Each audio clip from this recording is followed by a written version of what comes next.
Doctor John मडीना की book brain rule book एक ऐसी बुक है जो हमें बताती है कि किस तरह से साइंस का यूज करके हम अपनी लाइफ को ट्रांसफॉर्म कर सकते हैं। कोरोना वायरस के केसेस दुनिया में दिन ब दिन बढ़ते जा रहे हैं। लोग बहुत ज्यादा डरे हुए हैं, उनके अंदर स्ट्रेस, एंजाइटी और डिप्रेशन जैसी कंडीशंस देखने को मिली हैं। लेकिन आज मैं आपके लिए कुछ ऐसे रूल्स, कुछ ऐसी टेक्निक्स लेकर आई हूँ जिनका यूज करके आप अपनी लाइफ को ट्रांसफॉर्म कर सकते हो और अपनी ब्रेन पावर को इंक्रीज कर सकते हो। इन रूल्स का यूज करके आप अपनी लाइफ से स्ट्रेस, एंजाइटी और डिप्रेशन को खत्म कर सकते हो।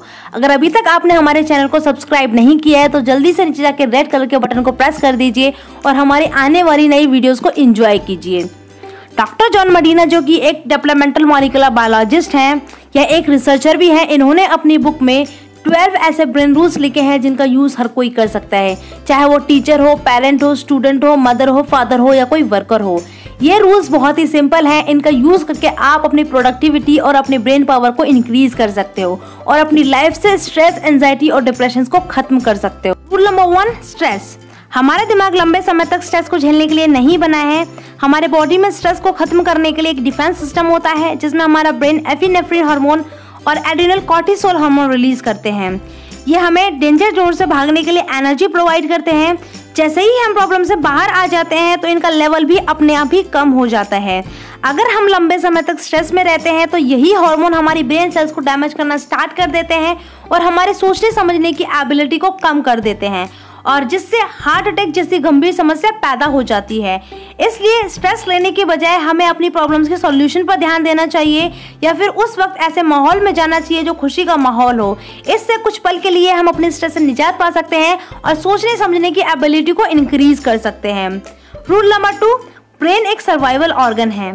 डॉक्टर मडीना बताते हैं कि हमारा ब्रेन स्टार्टिंग से ही हार्श एनवायरनमेंट की प्रॉब्लम्स को सॉल्व करने के लिए बना है। बेशक हम बड़े जानवरों की तरह ताकतवर नहीं है, लेकिन हमारे पास सबसे पावरफुल ब्रेन है जिसका यूज करके हम डिफिकल्ट से डिफिकल्ट प्रॉब्लम का सॉल्यूशन निकाल सकते हैं। उन्होंने बताया कि स्टार्टिंग से ह्यूमन ब्रेन अपनी गलतियों से सीखता आया है और जिंदा रहने के लिए अपने एनवायरनमेंट के साथ कोऑपरेट किया है और एक दूसरे को समझने की एबिलिटी तो इसमें हजारों साल से रही है।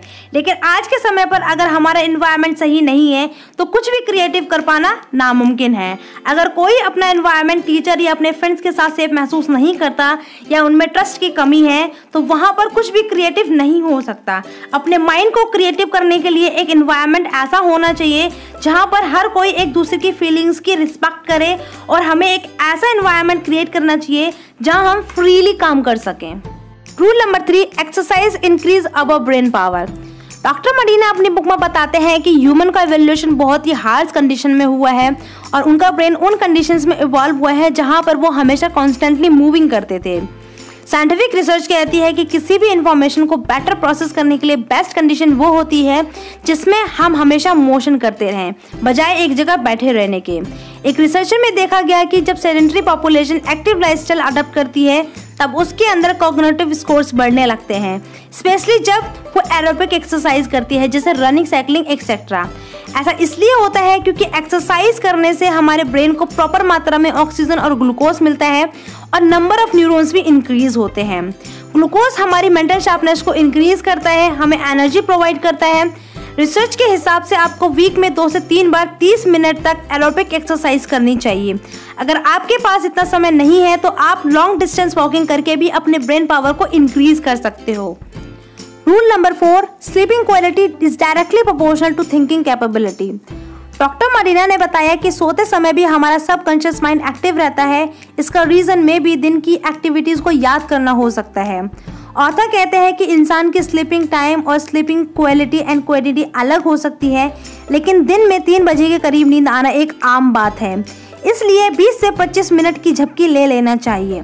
एक रिसर्च में यह भी देखा गया कि जो लोग दोपहर में 15 मिनट की भी झपकी लेते हैं तो उनकी प्रोडक्टिविटी में 34% तक इंक्रीजमेंट आई।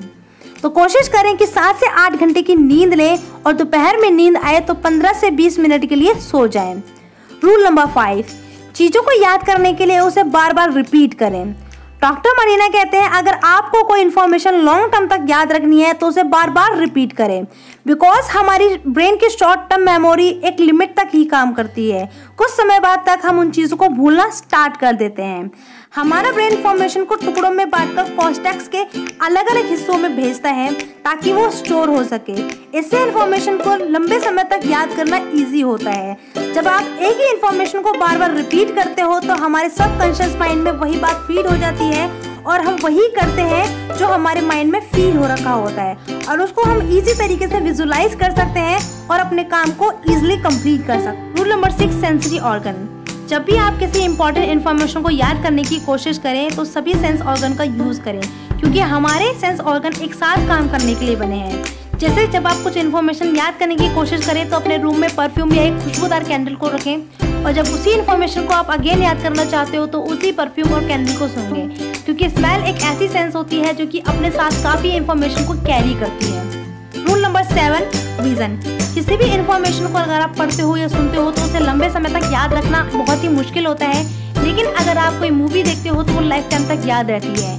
किसी भी चीज को विजुलाइज करके याद रखना बहुत ही इजी होता है, क्योंकि ह्यूमन ने भी इवोल्यूशनरी पार्ट में पहले चीजों को देखा, समझा, उसके बाद उसे सिंबल्स में चेंज किया। रूल नंबर 8, हम बोरिंग चीजों को इग्नोर करते हैं। हम हमेशा बोरिंग चीजों को इग्नोर करते हैं क्योंकि हमारा अटेंशन मेमोरी, कल्चर और इमोशन से जुड़ा होता है। अगर कोई भी इंफॉर्मेशन इमोशन के साथ जुड़ी होती है तो उसको लंबे समय तक याद रख पाना बहुत इजी होता है। इमोशन एक ऐसी सेंसेशन है जो अगर पॉजिटिव है तो सर्वाइवल और रिप्रोडक्टिव के चांसेस बढ़ा भी सकती है, और अगर नेगेटिव है तो इंसान को खत्म भी कर सकती है।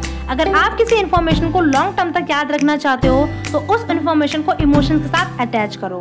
रूल नंबर 9, गाना बनाना और सुनना हमें बूस्ट अप करता है। इतना तो हर किसी को पता है कि म्यूजिक हमारी सोल को फ्रेश करता है। म्यूजिक सुनने से हम बहुत ज्यादा फ्रेश फील करते हैं। कई स्टडीज बताती हैं कि म्यूजिक ट्रेनिंग हमारी reading abilities, maths, emotional intelligence को इम्प्रूव करती है, और म्यूजिक सुनने से हमारी वोकैबुलरी और सेंसरी मोटर स्किल्स इम्प्रूव होती हैं। म्यूजिक हमारे इमोशंस को इंक्रीज करती है, हमें टेम्पोररी एनर्जी प्रोवाइड करती है, जिससे हम अपनी प्रोडक्टिविटी को इंक्रीज कर सकते हैं। Rule number 11, wiring rule.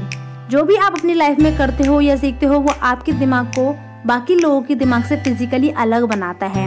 यानी कि किसी भी दो इंसानों के दिमाग कभी सेम नहीं हो सकते, चाहे वो ट्विंस ही क्यों ना हो। इसके साथ ही हर एक न्यूरॉन का एक स्पेसिफिक फंक्शन होता है। एक रिसर्च में देखा गया, अमेरिकन एक्ट्रेस जेनिफर एनिस्टन को जब एक फोटो दिखाई गई तो उनके ब्रेन में एक नया न्यूरॉन एक्टिवेट हुआ। उन्हें जब बार बार वही फोटो दिखाई गई तो वही न्यूरॉन एक्टिवेट हुआ, और जब उनको एक दूसरी नई फोटो दिखाई गई तो वो वाला न्यूरॉन एक्टिवेट नहीं हुआ, उसकी बजाय दूसरा न्यूरॉन एक्टिवेट हुआ। इससे ये पता चलता है कि हमारे ब्रेन के हर एक न्यूरॉन एक यूनिक पीस ऑफ इंफॉर्मेशन को स्टोर करता है। यानी कि जब आप एक किसी नई इंफॉर्मेशन से एनकाउंटर होते हो तो आपके बॉडी में, आपके ब्रेन में एक नया न्यूरॉन एक्टिवेट होता है, और जब उसी इंफॉर्मेशन को आप दोबारा एनकाउंटर करते हो तो वही न्यूरॉन दोबारा से एक्टिवेट हो जाता है। Rule number 12, exploring rule. इस रूल को हम बच्चे की हेल्प से समझते हैं। जब किसी बच्चे के हाथ में कुछ दिया जाता है तो वो उसे मुंह में डालता है, उसे फील करता है, उसे उलटता है, पलटता है और उसे तोड़कर दोबारा बनाने की कोशिश करता है। वो ये सब इसलिए करता है ताकि वो उस चीज़ के बारे में इंफॉर्मेशन को इकट्ठा कर सके, और उसके अंदर डिज़ायर होती है उस चीज़ के बारे में जानने की। तो हमारे पास भी एक ऐसा एनवायरनमेंट होना चाहिए जिसमें हम खुद को एक्सप्लोर कर सकें और नई चीज़ें सीख सकें। गूगल अपने वर्कर्स को 20% एक्स्ट्रा टाइम देता है जिससे वो खुद को एक्सप्लोर कर सके और नई चीज़ों को सीख सके। यही वजह है जिस वजह से जीमेल और गूगल न्यूज़ जैसी चीज़ों को वो इन्वेंट कर पाया। अगर आप इस बुक को पढ़ना चाहते हो तो मैंने उसका लिंक नीचे डिस्क्रिप्शन में दे रखा है, आप वहाँ जाकर फ्री में उस बुक को डाउनलोड कर सकते हो। और अगर आप इस बुक को खरीदना चाहते हो तो उसका लिंक भी मैंने नीचे डिस्क्रिप्शन में दे रखा है। अगर आपको ये वीडियो पसंद आई तो आप इसको लाइक, सब्सक्राइब एंड कमेंट जरूर करिए।